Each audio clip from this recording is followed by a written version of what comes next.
¿Alguna vez has soñado con convertir una simple idea en una empresa que pudiese revolucionar el mundo? Esto es exactamente lo que nos relata la película de Jobs. Estrenada en 2013 y dirigida por Joshua Michael Stern, esta película biográfica sobre el visionario cofundador de Apple nos revela los desafíos tanto profesionales como personales que enfrentó desde la creación de Apple en el garaje de la casa de sus padres hasta los altibajos de la empresa durante su crecimiento y evolución, convirtiéndose así en uno de los empresarios más influyentes del mundo tecnológico. Sin duda alguna, esta película nos enseña cómo a través de la determinación, creatividad, visión y esfuerzo podemos lograr aquello que nos proponemos. Si a ti también te gustan las historias de emprendimiento y superación, te invito a que nos acompañes para hablar de esto y más con el maestro Jaime Armando García Arredondo y nuestro conductor Diego Guerrero. Ya comienza Cultura al Derecho.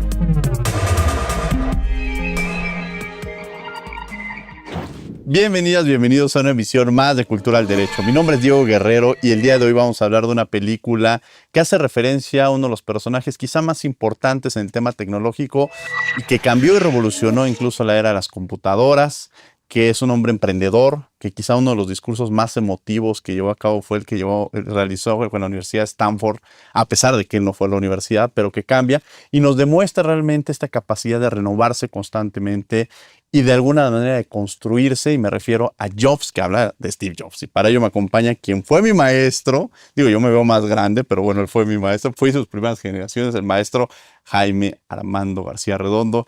Querido Jaime, qué gusto tenerte aquí en Cultura del Derecho para platicar de Jobs, esta película del personaje más emblemático, quizás uno de los personajes más emblemáticos en la era tecnológica de los últimos años y que además, a pesar de todo el dinero que tuvo, que tenía, tiene una muerte de algo que es ineludible para cualquier persona, muere de cáncer de páncreas. Platícanos de este personaje y por qué elegiste esta película. No, al contrario, Diego, muchas gracias por la invitación. Y efectivamente, Jobs es uno de los personajes que revolucionó la historia de la computación, pero que además transformó la forma en cómo vemos al día de hoy las cosas. ¿Y por qué lo digo? No podemos entender la educación, no podemos entender la investigación, el día a día que tenemos sin las computadoras y además todas las variantes que hizo el iPad, el iPhone, la forma de la música que hoy la manejamos, hoy día entramos directamente a la aplicación y con la aplicación podemos tener todo el mundo de música que antes teníamos acetatos y cassettes, los que vimos en los 80s, y que ahora los tenemos solamente en un aparatito, en un dispositivo. Y además nos podemos conectar y bajar todo el mundo y la biblioteca de música que teníamos en todo el mundo. Entonces, es un hombre muy revolucionario, que además es el ícono del emprendimiento actual, es la inspiración incluso de la cultura revolucionaria millennial acerca del emprendimiento, y que además, como bien lo dices, en el aspecto personal, pues muy controversial, su forma de ser. Sin embargo, no podemos dudar que fue un genio en la forma, ¿no? Hay que rescatar en esto que él no fue ingeniero. Él no tiene nada de conocimiento sobre la materia, como tú bien lo dices, sí entra a la universidad, pero sale de la universidad. No termina los estudios. Sin embargo, su visión de cambiar las cosas lo lleva a aliarse con su amigo de la universidad, Steve Wozniak, que sí creó la computadora, él sí fue el que creó el ordenador, pero que él ve cómo aplicarlo al día a día, llevarlo a la aplicación de lo que lo más no lo habíamos visto, porque las computadoras eran conocidas como aquellos aparatos enormes que necesitabas un ingeniero en informática, ingenieros que las manejaban, pero que las personas como tú y como yo no podíamos manejarlas ni entenderlas. Además, su lenguaje pues, era en ceros y unos. Entonces, ¿qué hace Steve Jobs? Ve que el aparato puede funcionar, que puede resolver muchas cosas, es un visionario, pero además descubre otra cosa, que les puedes poner aplicaciones. El software, que lo hace amigable. Es decir, llevar el aparato que pocos lo pueden entender para que hasta un niño lo pueda manejar. Esa es la visión, la revolución que hace Steve Jobs. Sí, una computadora innovadora, además con los colores que tenía, de estas primeras computadoras que quizá algunos de quienes lo están viendo la recordarán. Y también esta parte de iniciar con pocos recursos. Tú eres especialista en derecho mercantil y entonces llevarnos a la idea de alguien que tiene este emprendimiento, pero a veces requiere ese financiamiento, ¿no? Un poco platicar y entender cómo se va desarrollando esta propuesta que él tiene a pesar de no contar con el capital, el primer capital que se requiere, ¿no? Es una de las cosas más inspiradoras en la cultura pop del emprendimiento, porque ellos, sin contar con capital efectivamente, en el garage de la casa de sus papás, y con muy pocos implementos desarrollan el aparato, la Mac 1, la computadora, una Apple 1, perdón. Un aparato que, bueno, se creó con los fondos de vender su camioneta y comenzar a desarrollarla de manera artesanal. Técnicamente fue artesanal. Y que después, posteriormente, la película nos va a revelar la forma en cómo se desarrolla una empresa de cero. Desde el garage hasta la marca más cotizada en el mundo, por ahí de los años 2011, cuando él muere, era la marca número 1 en el mundo. Pero que se genera uniendo los esfuerzos de dos personas. Uno genera la máquina, el otro es el que comienza a proyectar su venta, y cómo ellos traen inversionistas que inyectan el capital y que le empiezan a dar la forma, porque no podemos entender que una empresa que surge en un garage, cómo puede posteriormente cotizar en bolsa de valores, ¿no? Claro. Y la película, si vemos en el fondo, es una enseñanza de lo que es el derecho mercantil y las sociedades mercantiles. ¿Por qué? Porque juntan sus pasiones, pero necesitaban dinero. Entonces llega un personaje ahí que los ve en su garage, los ve en su casa, en la casa de sus papás, y decide aventurarse en algo que nadie conocía, que es invertir en un ordenador. Este señor Mike McCullough invierte dinero, lo inyecta y ahora sí constituye la empresa. Incluso él mismo le dice, tienes que poner tu nombre cada uno de ustedes. Y uno le dice, ¿quién va a ser el número 1 y el 0? Y así empiezan ellos a poner sus puestos. Y él queda como el presidente, para que posteriormente, ya cuando lanzan la primera computadora, el primer proyecto, por esto no tenía el monitor, no tenía mouse, eso posteriormente llega. O sea, no podemos entender una caja, pero prácticamente ellos vendían CPUs. Eso es lo que vendían. Y posteriormente, con su visión, ya comienzan a desarrollar el proyecto, pero para ello invierten dinero. Es decir, comienzan a traer inversionistas. Esos inversionistas, al momento de que lo traen, comienza a crear la empresa. Apple, para 1980, comienza a crecer anualmente 533%. O sea, eso es impresionante, pero con la inyección de capitales. Y posteriormente, cuando ya entra a la bolsa de valores, es cuando ahora sí comienzan a inyectar dinero al público masivo, y es lo que conocemos al gran monstruo que tenemos. De hecho, propiamente la trama de la película nos narra cómo esta persona, Steve Jobs, comienza a desarrollar sus proyectos como el Apple 1, después el Apple 2, posteriormente llega la Macintosh, que es la que viene a revolucionar totalmente la forma como las computadoras, porque introducen el mouse, que el mouse, por cierto, pues se dice que no fue creación de ellos, que fue un fusilamiento de otras marcas.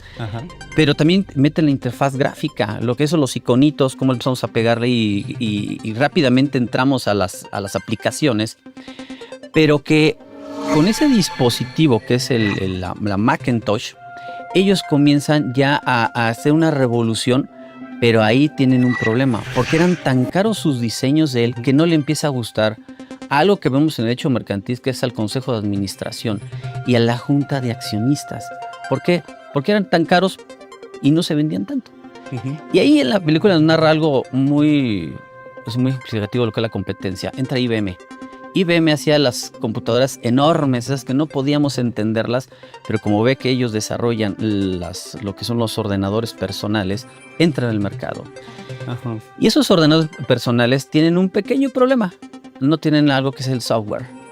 Y ese software, que fue el que diseñaron estas personas, Steve Jobs y su equipo, que las hace amigables.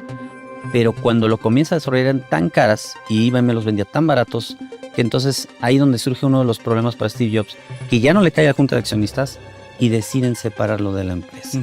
Ahí es donde vienen las primeras preguntas de los emprendedores. ¿Cómo, siendo el fundador de una empresa, te pueden correr? Que en realidad dicen que no lo corrieron, en realidad dicen que en realidad le quitan el ser el director del programa Macintosh y él decide salirse de la empresa. Pero en realidad es una forma como desarmar a alguien en una empresa, ¿no? Entonces él se sale. Pero ¿cómo puede ser posible eso? Pues es muy sencillo, porque en realidad él sí fue un socio fundador, sí tenía un paquete accionario, pero él era un empleado más dentro de la empresa. Y una empresa tan enorme tiene tanto capital, que es un capital de todos los inversionistas que compran en bolsa de valores y que inyectan dinero, y que para eso tienen una junta de accionistas que son los que lo van cuidando. Estás tomando proyectos que nos cuestan demasiado caro, estamos perdiendo dinero, no se vende. Y entonces cuando deciden separarlo de la empresa. Trayendo otro tema muy importante en una empresa de ese tipo global, que es la presencia de un CEO. Él era un CEO. ¿Qué entendemos por un CEO? Pues es la persona que a través de su visión va a llevar el destino de la empresa y va a llevar la filosofía de la empresa al grado de poder vender el bien o el servicio de manera masiva. Y por ejemplo, él lo decía, es que Apple es una cultura.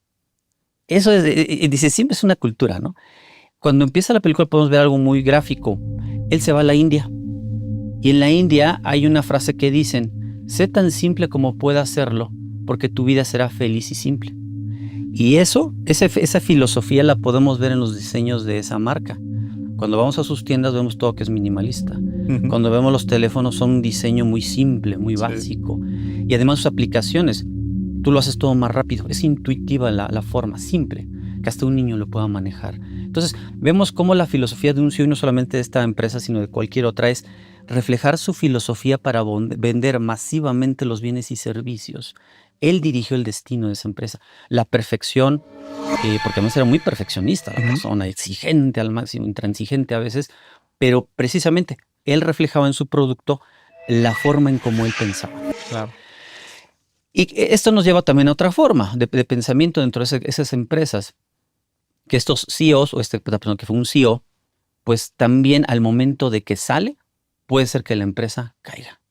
Y justamente cuando él es despedido por primera vez, que unos dicen que no fue despedido, otros dicen que sí lo fue, en realidad al ser apartado del programa de desarrollo de la computadora Macintosh, pues él decide salirse.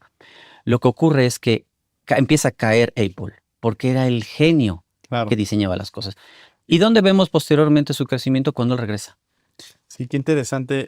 Vamos a tener que ir a una pausa, pero me quiero quedar con este punto que mencionas, que es esta reestructuración, que creo que eso vamos a esa capacidad de volverse a construir, de adaptarse. Y como vieron, ese espíritu de Steve Jobs fue el que lo marcó, estos teléfonos que tenemos cotidianamente tan sencillos, que además uno ya es difícil que cuando ya toca Mac quiera regresar a la otra, se le hace ahora difícil manejarla, a pesar de que uno nada más esté manejando Word y Excel, pero y tiene muchas capacidades, pero uno maneja lo mínimo. Igual los teléfonos, o sea, uno se vuelve ya esclavo de esta marca porque se vuelve la forma accesible de poder manejarlo. Vamos a tener que ir a un corte, no se vayan, estamos aquí en Cultural Derecho.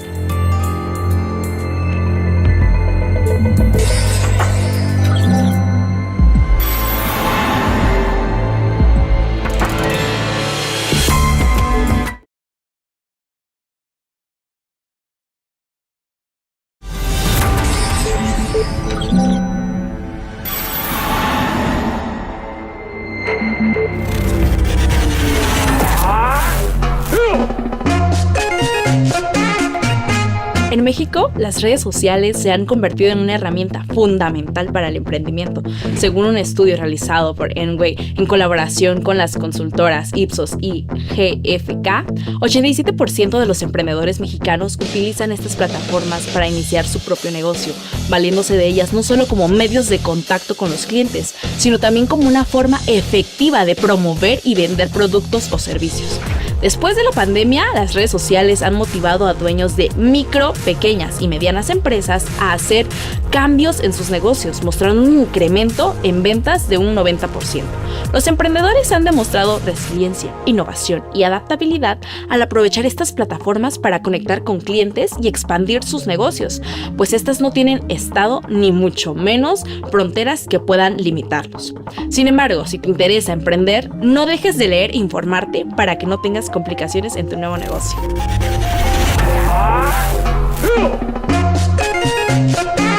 Estamos de regreso en Cultura al Derecho, platicando esta película Jobs, que nos habla de este personaje precisamente, Steve Jobs, el creador de Apple, que seguramente algunos estarán viendo su iPhone, Mac, en fin, toda una serie de productos que se encuentran, el Apple Watch, que se encuentran conectados y que nos llevan a cómo él estableció este software, de hacerlo mucho más accesible, del hecho de haber creado una empresa y como nos platicabas en el bloque anterior, pues haber sido despedido de su propia empresa bajo un esquema en el cual de un negocio se convierte pues una sociedad mercantil en el cual hay diversas figuras. Que ahorita me gustaría que platicaras qué tipo de figuras puede existir en una sociedad mercantil y sobre todo la figura del CEO, que también nos mencionabas la importancia que en un momento dado puede llegar a tener. Platícanos un poco de esto. ¿Quiénes surgen o quiénes aparecen en una empresa y sobre todo quienes dicen, bueno, yo quiero crear mi empresa?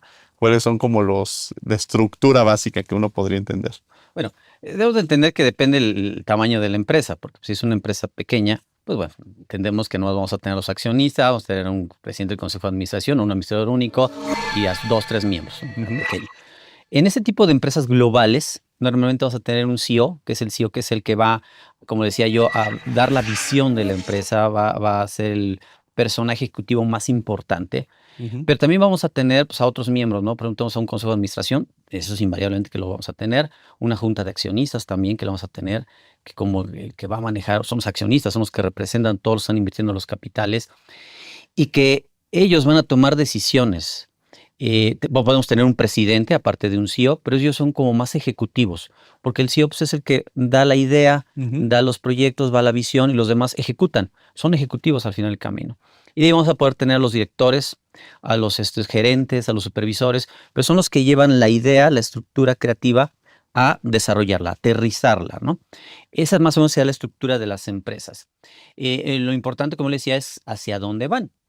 Y en este caso, cuando en la película, como dicen, cuando él regresa, que eso no sabemos de la película, lo dicen los propios biógrafos, cuando él regresa, retoma la empresa, ya estaba casi quebrado, o sea, tenía pérdidas, ya no se les había acabado la imaginación.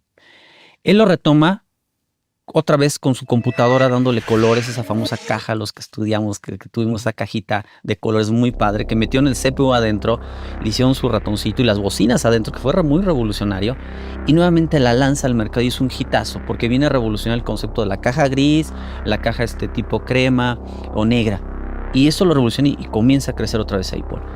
Pero donde la idea de él, de hacerlo todo más asequible, de hacerlo más práctico para la gente es cuando crea el iPhone. Ahí cuando el iPhone es cuando mete computadoras, cuando va a incorporar lo que es un ordenador, va a meter lo que es un teléfono, la parte de los textos, aplicaciones para texto, que es prácticamente lo que tenemos en el iPhone. Pues es una microcomputadora con todas las funciones y el tecladito lo tenemos integrado. Eso es el iPhone realmente, es una computadora, un microordenador. Con eso comienza a dar la revolución, pero también le va a dar otra aplicación, incorporarlo al internet todo. Y entonces ahí viene a revolucionar todo lo que los demás no lo habían pensado de esa manera, ¿no? Y de eso le añadimos la música y lo hacemos más intuitivo. Y lo que tú decías hace rato, es que de repente yo quiero brincar a otra marca y ya no puedo brincar. Los que somos ya Mac ya no queremos, o sea, y lo intentamos y sí lo puedo hacer, pero con 3 pasos más, ya no es tan intuitivo. Porque justamente en su cultura fue eso. Hacerlo de una manera tan sencilla, tan accesible que fuera una extensión, lo dicen en la película, la computadora y el teléfono de ti mismo, una herramienta más de trabajo. Entonces, viene a revolucionar también la cultura en cómo se van a satisfacer las necesidades, porque en el mercado, en cualquier empresa, cuando se saca un satisfactor es para darle un valor agregado a las cosas. Y ahí es donde, por ejemplo, cuando empieza el emprendedor que quiere levantar una empresa y se cae la empresa es porque normalmente lo que está ingresando al mercado como bien o servicio no le da un valor agregado a algo. Valor agregado entendemos que está satisfaciendo una necesidad o le enseñas al consumidor que tenía la necesidad pero que no la sabía. Y entonces cuando ya la sabe ya no hay para dónde escapar porque entonces ya eres cautivo a ello. Claro. Y es justamente lo que desarrolla este personaje, la visión de cómo hacer que una necesidad que desconocíamos le íbamos a tener y nos hicimos adictos a ella. Sí, qué interesante. Quiero regresar también a esta figura de los inversionistas porque de pronto vemos algo que se llama la bolsa, suben, bajan las acciones. A veces bajan y uno ya quiere sacar su dinero y ya los que saben dicen, no, espérate, en algún momento tienen que volver a subir. Es decir, es todo un engranaje muy importante el tema de las empresas, las inversiones que se van construyendo. Y quiero regresar a esta figura del CEO porque a veces hasta en las clases tenemos el clásico alumno que se siente el CEO y entonces le quiere decir a todos los alumnos qué es lo que, a los demás del equipo, qué es lo que tienen que hacer. Y cuando dicen, bueno, ¿y tú qué estás haciendo? Ah, bueno, yo estoy creando en mi mente lo que se tiene que hacer. Pero no, yo creo que el CEO, como tú lo mencionas, es alguien creativo, es alguien que va construyendo. ¿Qué características o qué cualidades tienen que tener? Y además, ¿cuál es la formación que va a tener un CEO por si alguien dice, oye, a ver, a mí me llama la atención dedicarme o de alguna manera empezar a seguir ese rumbo, ¿no? Bueno, un CEO, lo acabas de decir tú de manera brillante, es un ser creativo.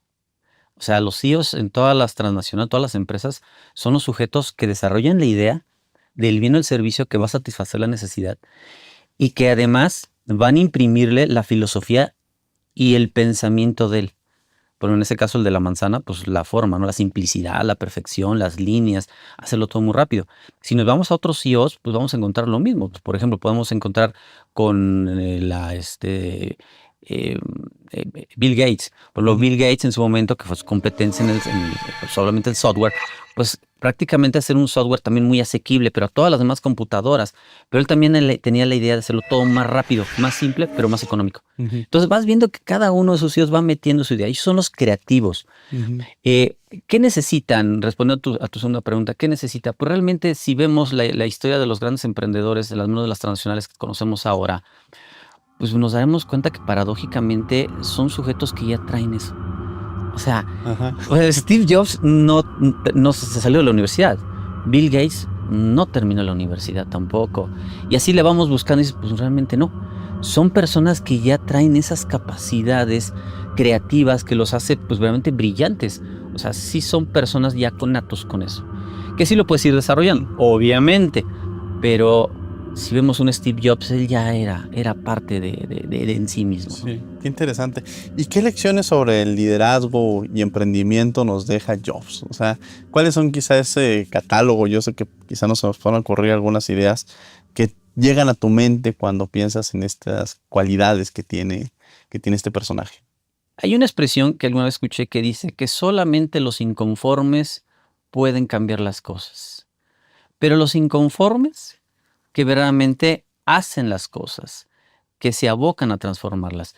Y así podemos definir la vida de Steve Jobs. Un sujeto inconforme que veía las cosas y dijo, no estoy de acuerdo, y las comenzó a cambiar. Y vamos a poner un ejemplo que no le dice la película. Él era admirador de los Walkman. Los Walkman como los conocimos, los que estuvimos en la época, ¿no? La caja de Sony con su audífono de diadema y con su cassette o posteriormente el Discman. Pero él decía, es muy grande esto, o sea, es enorme. Y a veces lo traes con tus pilas y a veces acaban las pilas. Y todo. Así que él dijo, lo voy a perfeccionar. Y fue cuando creó el iPad. Y posteriormente como lo conocemos ahora. Cuando veía las primeras computadoras, los primeros ordenadores personales, las labs, él dijo, son muy pesadas. Tenemos que hacerlo más sencillo, más chiquito y más portátil. Entonces, ¿qué es lo que aporta Jobs? Precisamente ese inconformismo que fue lo que revolucionó al mercado. Qué interesante frase. La verdad es que aquí hasta la dejo anotada, porque creo que es una frase que nos puede cambiar en muchos aspectos. Prácticamente nos queda un minuto, algo con lo que quieras cerrar, algún mensaje que quieras enviar a quienes nos están viendo, querido Jaime.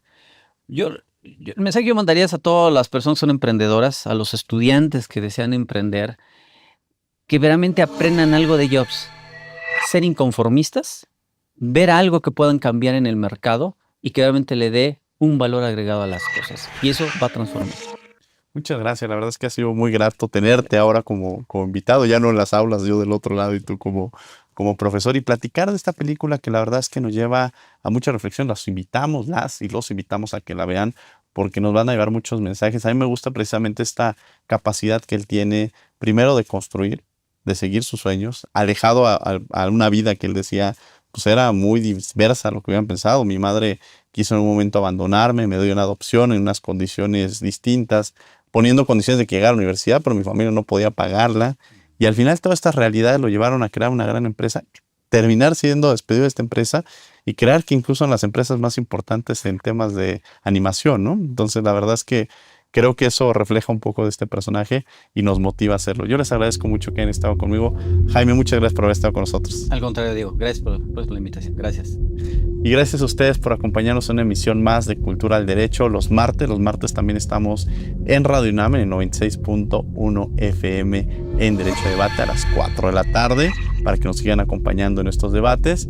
Por lo pronto, que tengan muy buen día y sigan con la programación de Canal 22. Hasta luego.